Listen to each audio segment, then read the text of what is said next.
Hi everyone, welcome back to my YouTube channel. स्वागत है आपका कंप्लीट एमपीजी के सीरीज में। और एमपीजीके की सीरीज में ये हमारा 5th लेक्चर है और जिसमें हम कवर कर रहे हैं मध्य प्रदेश का भूगोल यानी कि ज्योग्राफी ऑफ एमपी। पिछली क्लास में हमने बुंदेलखंड प्लेट्यू को फिनिश किया था और आज की क्लास में हमें पढ़ना है Rewa Panna plateau and Narmada Son valley. तो सबसे पहले तो बुंदेलखंड प्लेट्यू के कुछ एक दो फैक्ट और हमारे रह गए थे, तो पहले उनको कवर करते हैं और देन फिर रीवा पन्ना प्लेट्यू और नर्मदा सोन वैली को हम कवर करेंगे। तो चलिए बिना समय गवाए स्टार्ट करते हैं। देखिए, रीवा पन्ना प्लेटू में जो कुछ एक दो चीजें रह गई थी वो बेसिकली एक तो ये जो टोपोलॉजी है या रिलीफ है, उच्चावच है उनको लेकर है और एक हाईएस्ट पीक। तो उच्चावच अगर हम देख लेते हैं तो यहाँ की जो बुंदेलखंड प्लेटू है इसका जो एवरेज हाइट है वो 150 से 450 मीटर है। यानी 150 से 450 मीटर इसका एवरेज एलिवेशन है। और इसका जो स्लोप है वो उत्तर की ओर है। अगर हम ढाल देखेंगे तो ढाल कहाँ की ओर है? उत्तर की ओर है। तो ये पूरा जो हमारा प्लेटू है ये है बुंदेलखंड का प्लेटू, बुंदेलखंड पठार। और बुंदेलखंड पठार की जो सर्वोच्च चोटी है उसका नाम है सिद्ध बाबा की चोटी, जो दतिया जिले में पड़ती है। तो आप देखेंगे यहाँ दतिया जिला है और यहाँ एक सर्वोच्च चोटी है इसकी, इसका नाम है सिद्ध बाबा, सिद्ध बाबा की चोटी, जिसकी हाइट आपको याद रखना है 1172 मीटर, यानी 1172 मीटर इसकी हाइट है। किस जिले में पड़ती है? तो बुंदेलखंड में, पठार में एक दतिया जो जिला है वहां पे। और दतिया जिले में आप पर्यटन के रूप में देखेंगे तो यहाँ पर पीताम्बरा पीठ भी स्थित है। चलिए अब आगे बात कर लेते हैं कि यहाँ जिले कौन कौन से हैं। तो जिले में आप देखेंगे दतिया, छतरपुर, पन्ना, टीकमगढ़, ये पूर्ण रूप से शामिल है। इसके अलावा आंशिक रूप से शामिल है भिंड, अशोकनगर और शिवपुरी। और यहाँ का जो क्लाइमेट है वो कैसा है? क्लाइमेट है यहाँ का महाद्वीपीय प्रकार का। महाद्वीप का मतलब है जो गर्मियों में अधिक गर्मी पड़ती है और सर्दियों में अधिक सर्दी पड़ती है। चलिए तो अब एक बार और यहाँ पे इसके पर्यटन से पन्ना राष्ट्रीय उद्यान आपको पन्ना में देखने को मिलेगा। पीताम्बरा मैंने बताया आपको दतिया जिले में। नौरादेही अभ्यारण्य जो है वो सागर में देखने को मिलेगा। इसके अलावा गंगू अभ्यारण्य छतरपुर जिले में। दुर्गावती अभ्यारण्य आपको दमोह जिले में, खजुराहो छतरपुर में, ओरछा निवाड़ी में आपको देखने को मिलेगा। तो चलिए अब बुंदेलखंड प्लेटू के कुछ की फैक्ट हम देख लेते हैं। तो आप एरिया देखेंगे, ये पूरा एरिया जो है वो बुंदेलखंड प्लेटू के अंतर्गत शामिल है। इसमें क्या क्या बातें याद रखना है? तो पहले ये है क्या? ये है बुंदेलखंड प्लेटू, बुंदेलखंड प्लेटू, बुंदेलखंड का पठार। क्या क्या याद रखना है? अगर हम सेंट्रल हाईलैंड की बात करेंगे, क्योंकि हमने आपको बताया था जो सेंट्रल हाईलैंड यानी कि मध्य उच्च प्रदेश है उसमें कुल 5 प्लेटू थे, तो उनमें से ही एक है बुंदेलखंड प्लेटू। तो जो बुंदेलखंड प्लेटू है वो सेंट्रल हाईलैंड का यानी कि जो मध्य उच्च प्रदेश है, मध्य उच्च प्रदेश है जो, यानी कि जो सेंट्रल हाईलैंड है इसका कौन सा पार्ट है? ये तो आप बताएंगे ये उत्तर पूर्वी पठार है, यानी उसका उत्तर पूर्वी पठार है, उत्तर पूर्वी पठार है।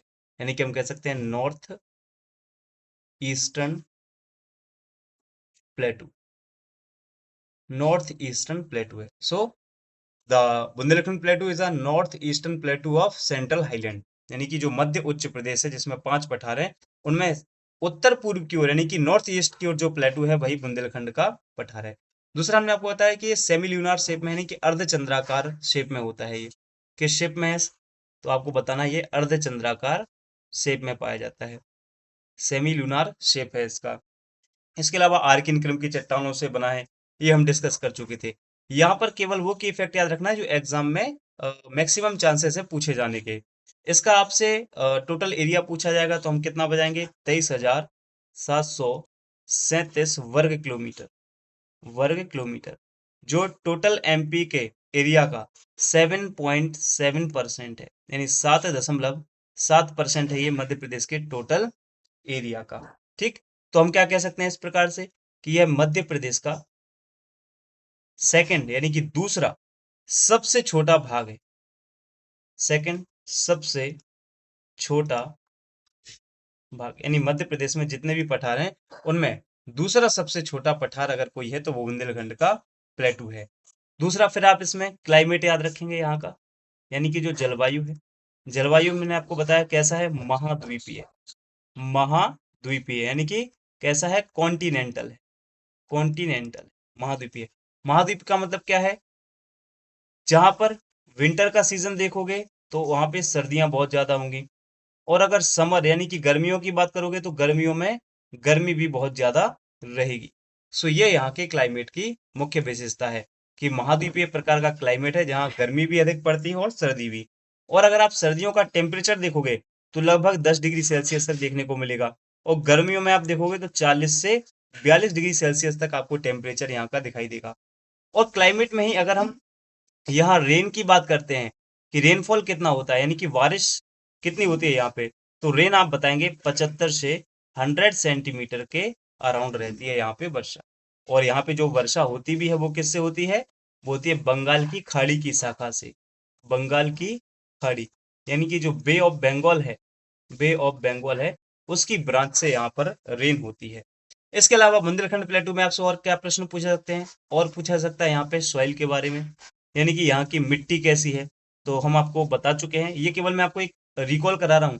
मिट्टी यहाँ पूछी जाएगी तो आप बताएंगे मिश्रित, यानी बेसिकली तो यहाँ पे आपको लाल पीली यानी कि रेड येलो सॉइल देखने को मिलेगी, लाल पीली मिट्टी, ठीक है, जिसको दोमट मिट्टी के नाम से भी जानते हैं। और लाल पीली मिट्टी में आपको फसल कौन कौन सी, क्रॉप्स कौन कौन सी देखने को मिल जाएंगी, तो वीट आपको देखने को मिल जाएगा यानी कि गेहूं। इसके अलावा ग्राउंड नट या पीनट जिसको हम बोलते हैं, मूंगफली की भी फसल आपको यहाँ पे देखने को मिल जाएगी। इसके अलावा मेज यानी कि मक्का ज्वार, ऐसी सारी फसलें आपको यहाँ पे देखने को मिलेंगी। अगर यहाँ बात करेंगे तो डेसिडियस फॉरेस्ट पाए जाते हैं, पर्णपाती या हम कह सकते हैं ड्राई। और यहाँ अगर आप फॉरेस्ट की ही बात कर लेते हैं तो यहाँ पे वृक्षवाह के जंगल आपको देखने को मिलेंगे। अगर हम वन यानी कि फॉरेस्ट की बात करते हैं तो यहाँ फेमस है बक्सवाह फॉरेस्ट, यानी कि बक्सवाह के जंगल, ये फेमस हैं। कहाँ पड़ते हैं ये, तो छतरपुर डिस्ट्रिक्ट यानी कि छतरपुर जिले में आपको देखने को मिलेंगे बक्सवाह के जंगल। सर्वाधिक आपको यहाँ पे तेंदुपत्ता ही देखने को मिलेगा। तेंदुपत्ता, अगर हम फॉरेस्ट प्रोडक्ट में बात करेंगे तो तेंदुपत्ता सर्वाधिक आपको देखने को मिलेगा। तो पूरे देश में तेंदुपत्ता अगर हम सर्वाधिक की बात करेंगे तो पूरे देश में मध्य प्रदेश राज्य है, और मध्य प्रदेश में सागर जिला है। मध्य प्रदेश में कौन सा जिला है, मध्य प्रदेश में सागर जिला है। और संभाग भी यहाँ पे सागर हो जाएगा। इसके अलावा खैर पलास नीम ऐसे भी आपको देखने को मिलेंगे। और क्या रह जाता है इसमें, आप मिनरल्स भी बता सकते हो कि खनिज इस क्षेत्र में कौन कौन से आपको देखने को मिलेंगे। तो खनिज में ध्यान रखिएगा, जैसे आपको गेरू देखने को मिल जाएगा, डायमंड यानी कि हीरा देखने को मिल जाएगा। ये यहाँ के मुख्य आप कह सकते हैं मिनरल्स हैं। और ऑयल रिफाइनरी यहाँ पर देखने को मिलेंगी इंडस्ट्री में।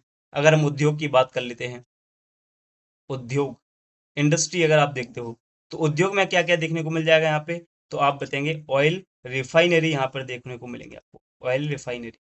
जैसे कि ऑयल रिफाइनरी इस क्षेत्र में कहाँ पर देखने को मिलेगी आपको, बीना, बीना जिला है सागर के पास पड़ता है, वहां देखने को मिलेगा।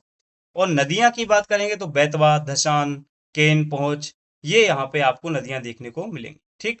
और एक पॉइंट जो मैंने आपको बताया था कि दतिया जिले में सर्वोच्च चोटी जो है इसकी, वो है सिद्ध बाबा पीक, सिद्ध बाबा की चोटी। Clear, 1172 metre. ये हो गया आपका बुंदेलखंड प्लेटू। तो इतनी ही बातें आपको याद रखनी है। अब हम मूव ऑन करते हैं अपने आज का टॉपिक जो है रीवा पन्ना प्लेटू, यानी कि रीवा पन्ना के पठार की बात कर लेते हैं कि रीवा पन्ना के पठार की ज्योग्राफिकल लोकेशन क्या है, कहाँ पर स्थित है, क्या इसकी विशेषता है, तो वो सारी बातें हम देखने को देखते हैं अब यहाँ पे। तो देखिए, जब हम रीवा पन्ना के पठार की बात करते हैं तो सारे की फैक्ट यहाँ पे लिख रखे हैं, और लास्ट में हम डायग्रामेटिक फॉर्म में इसको देखेंगे। अब स्थिति क्या है, इसके उत्तर पश्चिम में बुंदेलखंड का पठार है और गंगा यमुना का मैदान। दक्षिण में आपको नर्मदा सोन घाटी देखने को मिलेगा, दक्षिण पूर्व में बघेलखंड का पठार देखने को मिलेगा, और पश्चिम में मालवा का पठार देखने को मिलेगा। सो देखिए, आप इसी लोकेशन के बेस पर हम कवर कर लेते हैं। तो अगर हम इसको प्लेटू मान ले तो इसकी यहाँ पे डायरेक्शन एक बार हम बना लेते हैं। ये हो जाएंगी डायरेक्शन, ठीक है, इसकी ये डायरेक्शन रहे, ठीक है, ये चारों दिशाएं हो जाती हैं अपनी। ये है उत्तर नॉर्थ, ये है साउथ, ये है ईस्ट, और ये है वेस्ट, ठीक है। अब देख लेते हैं। सबसे पहले इन्होंने कहा कि उत्तर पश्चिम में बुंदेलखंड का पठार है।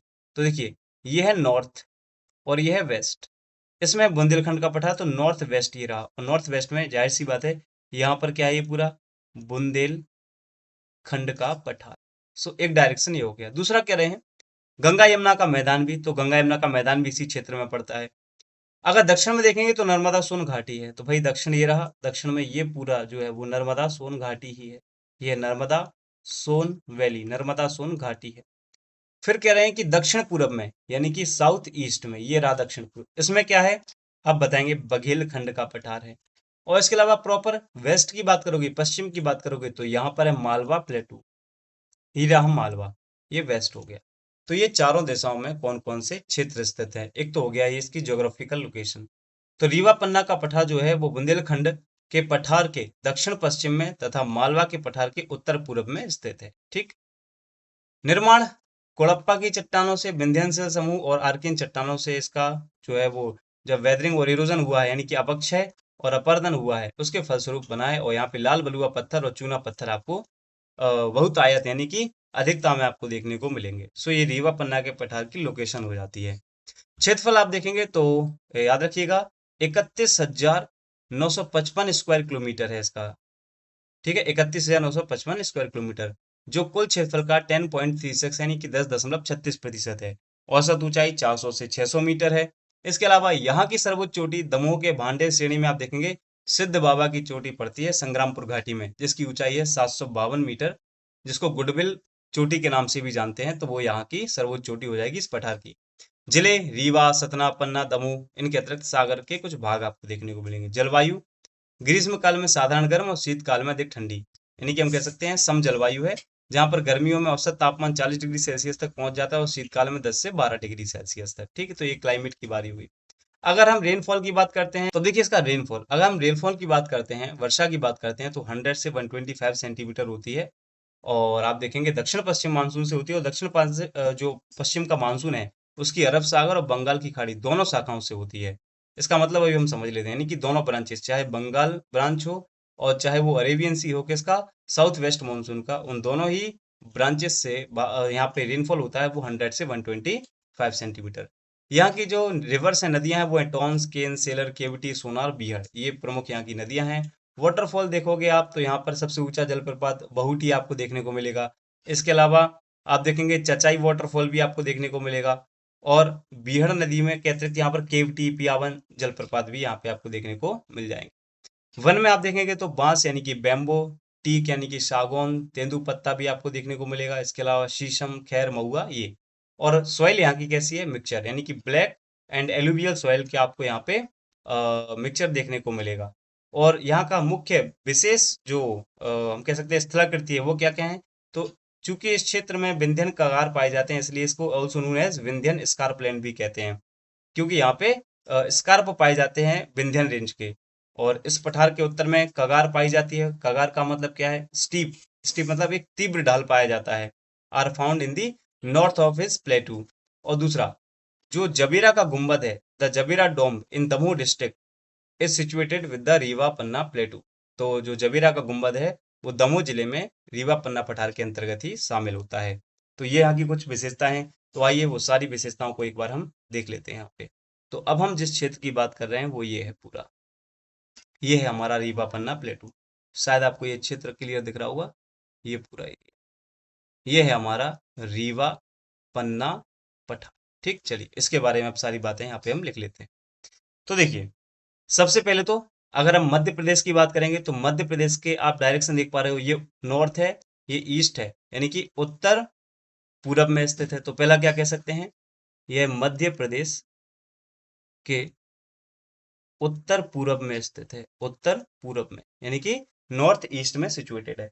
ठीक, दूसरा अभी अपन ने यहाँ पे इसका क्षेत्रफल देखा था 31,955 या 54 जो भी आ जाए, तो आपको एक याद रखना है यहाँ पे एरिया, क्षेत्रफल अगर अपन देखेंगे, यानी कि एरिया, एरिया कितना है 31,954। देखिए कुछ बुक 954 लिख के रखते हैं, कुछ बुक 55 लिख के रखती है, आपको कंफ्यूज नहीं होना है, इन दोनों में से कोई होगा। जो 10.37% है टोटल एरिया का, 10.37% है। जिले कौन कौन से यहाँ पे अभी मैंने आपको बताए थे, यहाँ पे आपको जिला देखने को मिल जाएगा दमोह, पन्ना, इसके अलावा सतना, सतना के अलावा रीवा, ये सारे जिले आपको यहाँ पे देखने को मिल जाएंगे। जलवायु में मैंने आपको बताया यहाँ पे साधारण गर्मी और साधारण सर्दी ही पड़ेगी। वर्षा 100 से 125 सेंटीमीटर होती है। और यहाँ की जो सॉइल है, यानी कि जो यहाँ की मृदा है, मृदा कैसी देखने को मिलेगी आपको, अगेन रेड येलो, लाल पीली, यानी कि जो बुंदेलखंड प्लेटू में आपको देखने को मिलेगी, क्योंकि बुंदेलखंड जो प्लेटू है वो भी यहाँ इससे ही लगा हुआ है। तो लाल पीली मिट्टी आपको देखने को मिलेगी। और जब लाल पीली मिट्टी है तो गेहूं, धान, तिल ऐसी ही फसलें आपको देखने को मिलेंगी यहाँ पे। अगर आप यहाँ पे फॉरेस्ट प्रोडक्ट की बात करते हो, यानी कि वन उत्पादों की बात करते हो, तो क्या क्या मिलेगा, मैंने आपको बताया था। बैम्बो यानी कि बांस आपको देखने को मिल जाएगा। इसके अलावा आम के पेड़ आपको यहाँ पर देखने को मिलेंगे, शीशम, सागवान, ऐसे वृक्ष आपको यहाँ पे देखने को मिल जाएंगे, महुआ, ये सारी। नदियां यहाँ अगर याद रखोगे कि कौन कौन सी नदियां हैं इस क्षेत्र में, तो नदियों में याद रखिएगा, रिवर्स में टॉन्स है यहाँ पे प्रमुख नदी है। इसके अलावा केन यहाँ की एक प्रमुख नदी है। बीहड़ यहाँ की प्रमुख नदी है, बीहड़। इसके अलावा यहाँ पर ही मिलती है आपको छोटी मंदाकिनी। आप देखेंगे ये सतना जिले के आसपास छोटी मंदाकिनी। छोटी मंदाकिनी के अलावा ये यहाँ की प्रमुख नदियां हो जाती हैं। खनिज में याद रखिएगा, ये जो पूरा क्षेत्र है ये खनिज में चूना पत्थर यानी कि लाइम स्टोन चूना पत्थर के लिए फेमस है, और जिप्सम के लिए फेमस है। और जिप्सम के साथ साथ हीरा यानी कि डायमंड के लिए भी ये फेमस है। हीरा आपको देखने को मिलेगा पन्ना जिले में। वहीं आपको चूना पत्थर की जो माइंस हैं सबसे ज्यादा वो कटनी जिले में देखने को मिलेंगी, जो इसी क्षेत्र में सिचुएटेड है। तो ये रीवा पन्ना के प्लेटू की। दूसरा, औद्योगिक क्षेत्र में आप यहाँ पर देखेंगे तो पुरैना जो पन्ना में पड़ता है, सतना में सर्वाधिक सीमेंट फैक्ट्री आपको देखने को मिल जाएंगी। इसके अलावा कटनी, ध्यान रखिए कटनी को तो हम चूना नगरी, लाइम सिटी के नाम से भी जानते हैं, चूना नगरी के नाम से भी जानते हैं, क्योंकि यहाँ पर सबसे ज्यादा सीमेंट की फैक्ट्रियां भी देखने को मिलेंगी। तो चूना नगरी इसलिए इसको कहा जाता है कटनी को। और यहाँ की अगर हाईएस्ट पीक की बात कर लेंगे, जो सबसे इंपॉर्टेंट है कि सर्वोच्च चोटी यहाँ की कौन सी है। सर्वोच्च चोटी, हाईएस्ट पीक। देखो इंग्लिश में मैं बोलता चल रहा हूँ, हिंदी में लिखता चल रहा हूँ, क्योंकि दोनों में लिखेंगे तो लेक्चर लेंथी हो जाता है और डाटा कम हो जाता है, इस वजह से। तो हाईएस्ट पीक है यहाँ की, अभी हमने देखा था गुडविल, जिसको जैसे मिल्ली तो हम सद्भावना शिखर कहते हैं, मिल्ली इसको हम कहते हैं सद्भावना पीक। सद्भावना पीक यानी कि सद्भावना शिखर, जिसकी हाइट है 752 मीटर, 752 मीटर। जिसके अदर नेम क्या है, इसके अदर नेम में आप याद रखेंगे गुडविल भी कहते हैं इसको। गुडविल के अलावा इसको कालुम्बे पीक भी कहते हैं, कालुम्बे, कालुम्बे शिखर, कालुम्बे पीक भी इसको कहते हैं। और ये कहाँ पर स्थित है, तो इसकी ज्योग्राफिकल लोकेशन देखोगे तो आप बताओगे संग्रामपुर वैली, संग्रामपुर घाटी। और ये संग्रामपुर घाटी कहाँ पड़ती है, ये पड़ती है दमोह डिस्ट्रिक्ट में पड़ती है, दमोह जिले। ठीक है। दूसरा, यही आपको दमोह की संग्रामपुर घाटी में एक जबीरा का डोम्ब देखने को मिलेगा, जबीरा डोम्ब, जबीरा का गुंबद। तो जबीरा गुंबद भी कहाँ का फेमस है, आप बताएंगे दमोह का। ठीक।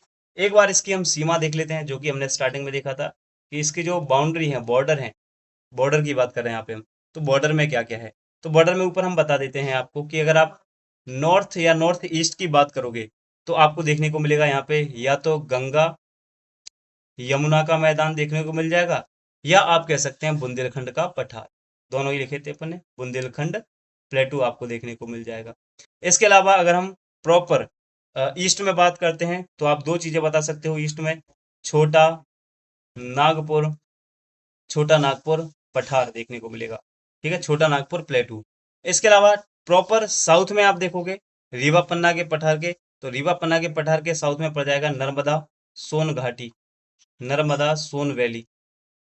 और अगर कभी नर्मदा सोन घाटी नहीं रहे तो आप यहाँ पर बघेलखंड भी लिख सकते हैं, क्योंकि Baghelkhand basically north east south east में पड़ता है, बघेलखंड। क्योंकि वैसे बघेलखंड की लोकेशन ये है, बघेलखंड का पठार। तो बघेलखंड प्लेटू बेसिकली पड़ता है साउथ ईस्ट में। ठीक, तो ये साउथ ईस्ट डायरेक्शन हो जाएगी बघेलखंड की। दूसरा, अगर अपन प्रॉपर वेस्ट की बात करते हैं तो यहाँ पे मैंने आपको बताया था मालवा प्लेटू यानी कि मालवा का पठार, तो ये इसकी सीमाएं हो जाती हैं। अगर यहाँ आप बोली देखोगे, लैंग्वेज यहाँ पर कौन कौन सी हैं, कौन कौन सी बोली बोली जाती हैं, तो देखिए अगर आप पूर्वी भाग में चले जाते हो, उसके ईस्ट पार्ट में, रीवा पन्ना के पूर्वी भाग की बात कर रहा हूँ, तो मैं यहाँ पे बेसिकली रीवा डिस्ट्रिक्ट, रीवा जिले की बात कर रहा हूँ। और अगर आप पश्चिमी भाग की बात करते हो, इसका पश्चिमी भाग अगर हम बात करेंगे यानी कि वेस्ट पार्ट, पश्चिमी भाग, पश्चिमी भाग का मतलब है सतना, जो पन्ना जिला है उसकी मैं बात कर रहा हूँ। तो ईस्ट पार्ट में आप रीवा डिस्ट्रिक्ट मान लीजिए और वेस्ट पार्ट में आप पन्ना डिस्ट्रिक्ट मान लीजिए। तो यहाँ पर बोली जाती है बघेली, यानी रीवा साइड जो है वो बघेलाओं की जो बोली है वो बघेली, और यहाँ पर बोली जाती है बुंदेली, यानी कि बुंदेली और बघेली दोनों बोली आपको यहाँ पर देखने को मिल जाएंगे।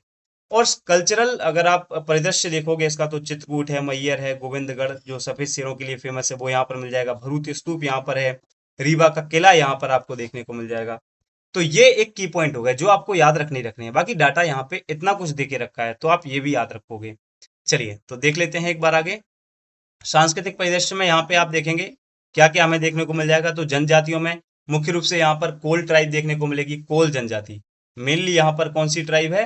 कोल, ये याद रखना है, कोल ट्राइब यहाँ पे आपको देखने को मिलेगी। इसके अतिरिक्त यहाँ पर आपको एडिशनली आपको पारधी, अगरिया, गोंड ये भी देखने को मिल जाएंगी। ठीक है, इसके अतिरिक्त पारधी, अगरिया और गोंड जनजाति भी आपको देख। लोक नाट्य में यहाँ पर नौटंकी होती है, मनसुखा होता है, लकड़बग्घा होता है। ये क्या होते हैं ये हम आगे देखेंगे। लोक नृत्य में राई, दादरा, कलसा, अटारी, अहिराई। लोक गायन में जो फोक सिंगिंग है यहाँ की वो उसमें विदेशिया होता है, बसदेवा होता है, बिरहा होता है, हरदौल की मनोती, फाग, देवारी, सोहर। और लोक चित्र में यहाँ पर चौक, नौरता, गोदना, कोबर और छठी। ये इसका हम कह सकते हैं कल्चरल लैंडस्केप यानी कि सांस्कृतिक परिदृश्य है। तो इस प्रकार से हमने ये सारी बातें देखी रीवा पन्ना प्लेटू के बारे में। अब रीवा पन्ना प्लेटू का एक रह जाता है इकोनॉमिक लैंडस्केप यानी कि आर्थिक परिदृश्य। तो यहाँ चूंकि मिश्रित मिट्टी है तो गेहूं, चावल, सरसों, अलसी, ज्वार, धान इनकी खेती होती है। खनिज में मैंने आपको बताया भागनी नदी के तट से हीरा जो किम्बलाइट चट्टान है वहां से निकाला जा रहा है। मझगवा एक माइन है जो सतना जिले में है। पन्ना की रामखिरिया और कोटारिया और हिनौता से हमें ये सब चीजें प्राप्त होते हैं। दूसरा, चूना पत्थर और जिप्सम के लिए ये पूरा जो है वो क्षेत्र फेमस है क्योंकि यहाँ पर चूना पत्थर और हीरा की ही अधिकता देखने को मिलेगी। उद्योग में बीड़ी उद्योग मिल जाएंगे, सीमेंट उद्योग मिल जाएंगे। इसके अलावा जो कांस्य के बर्तन होते हैं, ब्रॉन्ज यूटेंसिल बनाने का जो होता है, क्योंकि आपको देखने का उचेहरा में और वनोपज। पर्यटन में शारदा देवी मंदिर है, गोला मठ मंदिर है मैयर में, भरूत स्तूप, रामवन, चित्रकूट सतना में, केवटी जलप्रपात, बहुटी जलप्रपात, पियावन वाटरफॉल, चचाई वाटरफॉल ये सब रीवा में है। इसके अलावा भूमरा का शिव मंदिर वेरी फेमस, ये मंदिर नागौद में पड़ता है। नचना कोठार मंदिर आपको पन्ना में देखने को मिल जाएगा। पांडव वाटरफॉल पन्ना और व्हाइट टाइगर सफारी ये मैहर में देखने को मिलेंगे। तो ये इनका कल्चरल लैंडस्केप हो जाता है। तो इस प्रकार से हमारा रीवा पन्ना प्लेटू भी फिनिश हुआ। और लास्ट अब हम बात करते हैं नर्मदा सोन घाटी के बारे में। नर्मदा सोन वैली, नर्मदा सोन वैली का आप डायग्राम यहाँ पे देख पा रहे होंगे। ये पूरा एरिया जो है वो नर्मदा सोन वैली का ही है यहाँ से।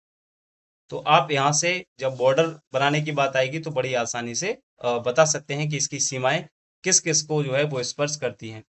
तो देखिए अवस्थिति में क्या कह रहे हैं ये कि मध्य प्रदेश का सबसे नीचा भाग है। सबसे पहले तो बताएं कि लोएस्ट लेइंग रीजन है ये, जो मालवा पठार के तथा रीवा पन्ना के पठार के दक्षिण में है। मालवा देखो ये है हमारा मालवा पठार और ये है रीवा पन्ना प्लेटू जो अभी हमने फिनिश किया। इन दोनों के साउथ यानी कि दक्षिण में है नर्मदा घाटी। ठीक, अगला जो सतपुड़ा पर्वत श्रेणी है उसके उत्तर में है। तो ये अब आप नीचे का पूरा एरिया देखेंगे, ये है पूरा सतपुड़ा मैकाल श्रेणी। तो सतपुड़ा मैकाल श्रेणी का क्या हो जाएगा, ये नॉर्थ वाला पार्ट हो जाएगा, उत्तर में स्थित है। बघेलखंड पठार के पश्चिम में स्थित है। यहाँ पे देखेंगे बघेलखंड प्लेटू के वेस्ट में। तो Rewa Panna plateau north of the Satpura mountain range and west of the Baghelkhand plateau. तो यह है बघेलखंड और बघेलखंड का बेस्ट ये होगा तो पश्चिम में है। और east of the state of Gujarat, यहाँ पे आप देखेंगे एक राज्य लगा है गुजरात, गुजरात के ईस्ट में यानी कि पूरब में स्थित है नर्मदा सोन घाटी। तो ये नर्मदा सोन घाटी की ज्योग्राफिकल लोकेशन हो जाती है। चूंकि इसका जो घाटी का जो निर्माण है वो पश्चिम में दक्कन ट्रैप की चट्टानों से तथा पूर्व में धाराबाड़ तथा विंध्यन क्रम की चट्टानों से हुआ है। तो ये इसका जो है ज्योग्राफिकल लैंडस्केप हो जाता है। दूसरा, पूरब से पश्चिम दिशा में आप देखेंगे तो ये मध्य प्रदेश के मध्य में स्थित है और पश्चिमी भाग जो है इसका वो दक्कन ट्रैप से बना हुआ है। मान लीजिए यहाँ देख लेते हैं। तो हम बात कर रहे हैं नर्मदा सोन वैली की। नर्मदा सोन वैली यहाँ से स्टार्ट होती है और ये पूरी यहाँ तक जाएगी, गुजरात राज्य तक। ये है नर्मदा सोन घाटी। कह रहे हैं कि जो नर्मदा सोन घाटी है इसके अगर आप पश्चिमी भाग में जाते हैं तो ये है पश्चिमी भाग, ये पूरा। इसके पश्चिमी भाग में आपको क्या देखने को मिलेगा, दक्कन ट्रैप। यानी यहाँ कौन सी चट्टानें हैं, आप बताएंगे दक्कन ट्रैप की चट्टानें। ठीक, और अगर बात कर लेते हैं इसके ईस्ट में पूर्वी भाग में तो ये हो जाता है पूर्वी भाग।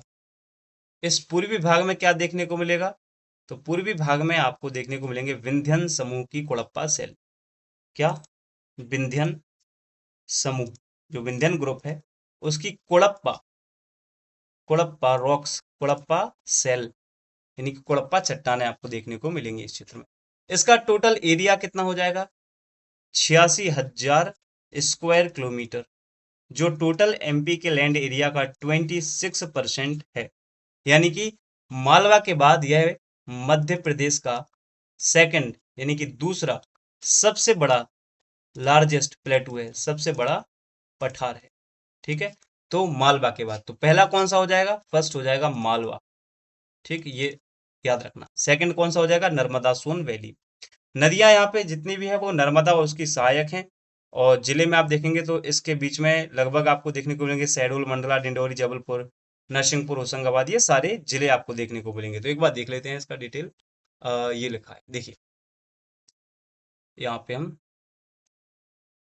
तो फसल में आप देखेंगे पूर्वी क्षेत्र में चावल तथा मध्य एवं पश्चिम में गेहूं और धान, कपास होते हैं। और ज्वार की खेती भी यहाँ पर आपको देखने को मिल जाएगी। इसके अलावा मालवा के पठार के बाद कृषि में दूसरा सबसे समृद्ध क्षेत्र है।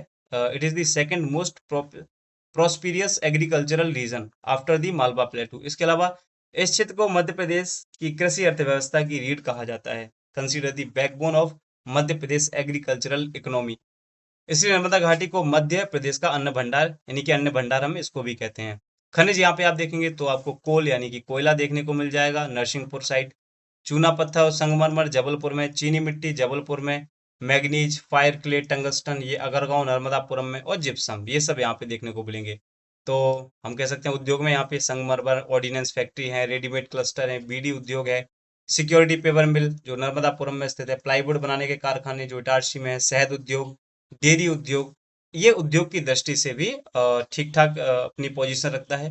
पर्यटन में आप देखेंगे तो यहाँ पर धुआंधार वाटरफॉल भेड़ाघाट पर, सहस्त्रधारा जलप्रपात महेश्वर, ओमकारेश्वर एवं महेश्वर मंदिर, मदन महल का किला, मोती महल, हनुवंतिया टापू, सेठानी घाट, मानधार, दरदो जलप्रपात। इसके अलावा सैलानी टापू, बंदर कूंदनी स्थल जो आप भेड़ाघाट में देखने को मिलेगा, पाइली टापू, इंदिरा सागर एवं बरगी डैम, ये इसके टूरिज्म है। सो यहाँ हमने आपको इसकी ज्योग्राफिकल लोकेशन बताया, यहाँ पे हमने इसका इकोनॉमिक जो लैंडस्केप है वो देखा। अब इसकी कुछ और फैक्ट, तो अभी मैंने आपको बताया इसका टोटल एरिया जो है वो 86,000 स्क्वायर किलोमीटर है, जो लगभग पूरे मध्य प्रदेश के लैंड एरिया का 26% है। औसत ऊंचाई 180 से 300 मीटर है, जो इसकी एवरेज जो एलिवेशन है वो। और आप देखेंगे मध्य प्रदेश का सबसे निचला भाग माना जाता है, ये lowest lying region of the central highland माना जाता है, क्योंकि आप देखेंगे यह क्षेत्र भारत की सबसे बड़ी भ्रंश घाटी यानी कि रिफ्ट वैली बनाता है। भ्रंश घाटी क्या होती है? दो पर्वत श्रृंखलाओं के मध्य में स्थित एक नैरो जो वैली होगी उसको हम रिफ्ट घाटी कहते हैं। जिले में हमने आपको बताया था शहडोल है, अनूपपुर, जबलपुर, मंडला, डिंडोरी, नरसिंहपुर, ये सारे जिले यहाँ पर आ जाते हैं। क्लाइमेट इंपॉर्टेंट, जलवायु यहाँ आप देखने को मिलेगा कैसा, यहाँ पे अधिक गर्म तथा साधारण ठंड, यानी गर्मियों में अधिक गर्मी होती है लेकिन सर्दियाँ नॉर्मल होती हैं। तो ये यहाँ का क्लाइमेट है। तो पश्चिमी भाग में अधिक गर्म और पूर्वी भाग अपेक्षाकृत यहाँ का ठंडा होता है पश्चिमी भाग से। वर्षा की मात्रा पश्चिम से पूर्वी हो जाने पर क्रमशः बढ़ती चली जाती है, जो कि आप देखेंगे 70 से 140 सेंटीमीटर के आसपास होती है, यहाँ पे सेंटीमीटर है। और क्या देख लेते हैं, तो देखिए नदियां यहाँ पे हैं, सोन, जोहिला, तवा, हिरन, ये सारी, शेर, हथनी, शक्कर, दूधी, ये सब नर्मदा की ट्रिब्यूटरी हैं। साल, सागौन, तेंदुपत्ता जैसे यहाँ पे आपको वन देखने को मिलेंगे। और सॉइल में यहाँ पे गहरी काली तथा पूर्वी क्षेत्र में लाल पीली मिट्टी देखने को मिल जाएगी। तो चलिए एक बार हम ये पूरा एरिया समझ लेते हैं। तो लास्ट हमने ये देखा कि दक्कन ट्रैप और विंध्यन सेल समूह, ये चट्टानें यहाँ पर आपको देखने को मिलेंगी। और लैंड एरिया हमने देखा था कि 86,000 किलोमीटर स्क्वायर है, जो टोटल एमपी के 26% है, दूसरा बड़ा भौगोलिक क्षेत्र है। तो बात कर लेते हैं इस क्षेत्र में सॉइल यानी कि मृदा, मिट्टी कैसी पाई जाती है।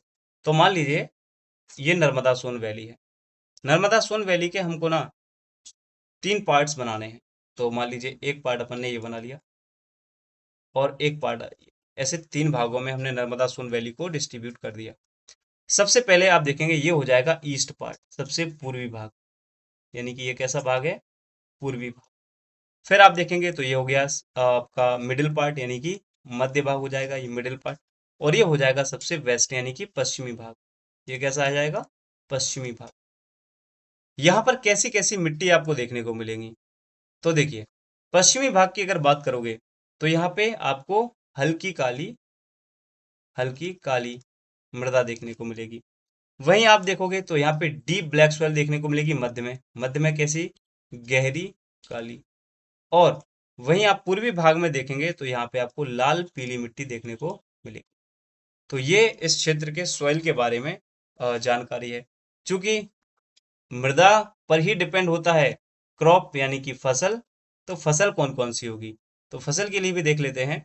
अगर आप वेस्ट यानी कि पश्चिमी भाग में बात करेंगे तो यहाँ पे आपको देखने को मिलेगा कपास, इसके अलावा मूंगफली, कपास, मूंगफली, मिर्च, ऐसी फसल आपको इसके पश्चिमी भाग में देखने को मिलेंगी। वहीं मध्य भाग में चूंकि यहाँ पर गहरी काली मिट्टी है तो यहाँ पर आपको गेहूं, गेहूं के अलावा यहाँ पे आपको चना, मूंग, ऐसी फसल देखने को मिल जाएंगी। और पूर्वी भाग में लाल पीली मिट्टी है इसलिए यहाँ पर केवल आपको पैडी यानी कि धान की फसल देखने को मिलेगी। क्लियर है, ये यहाँ के क्रॉप हो जाती है। अगर आप यहाँ का क्लाइमेट देखोगे, इसी आधार पर देख लेते हैं, तो मान लीजिए ये नर्मदा सोन वैली है। क्लाइमेट को हम दो भागों में डिवाइड कर देते हैं, ईस्ट और वेस्ट, यानी कि पश्चिमी और पूर्वी।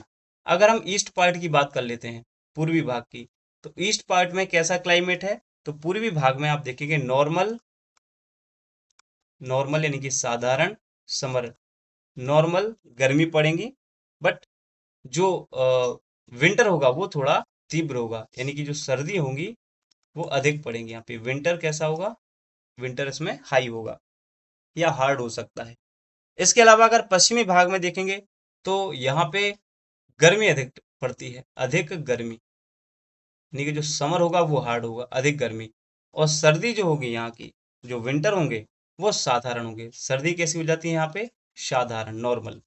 सो ये पश्चिमी पार्ट हो गया इसका, और ये यानी कि वेस्ट, और ये ईस्ट पार्ट था, पूर्वी और पश्चिमी भाग का। ये तापमान आप देखोगे तो अगर यहाँ पे हम ईस्ट पार्ट में देख लेते हैं तो जो टेम्परेचर है वो 40 डिग्री सेल्सियस तक चला जाता है, और यहाँ 38 डिग्री सेल्सियस तक। तो पश्चिमी भाग और पूर्वी भाग का ये टेम्परेचर 75 से लेके 125 सेंटीमीटर तक यहाँ पे वर्षा होती है। तो अगर हम स्केल के रूप में देख लेंगे तो इस साइड होगी 75, सेंटर में होगी लगभग 100, और बिल्कुल ईस्ट में हो जाएगी लगभग 125। और ये सब सेंटीमीटर में है, सेंटीमीटर। और ये है क्या, ये रेनफॉल की बात कर रहे हैं कि वर्षा यहाँ पे किस क्षेत्र में कितनी कितनी होती है। तो इसके आप देखेंगे पूर्वी भाग में मोटर वाहन, मध्य भाग में बीड़ी उद्योग, और पूर्वी भाग में आपको खनिज जैसे आपको इकोनॉमिक जो लैंडस्केप है वो देखने को मिलेंगे।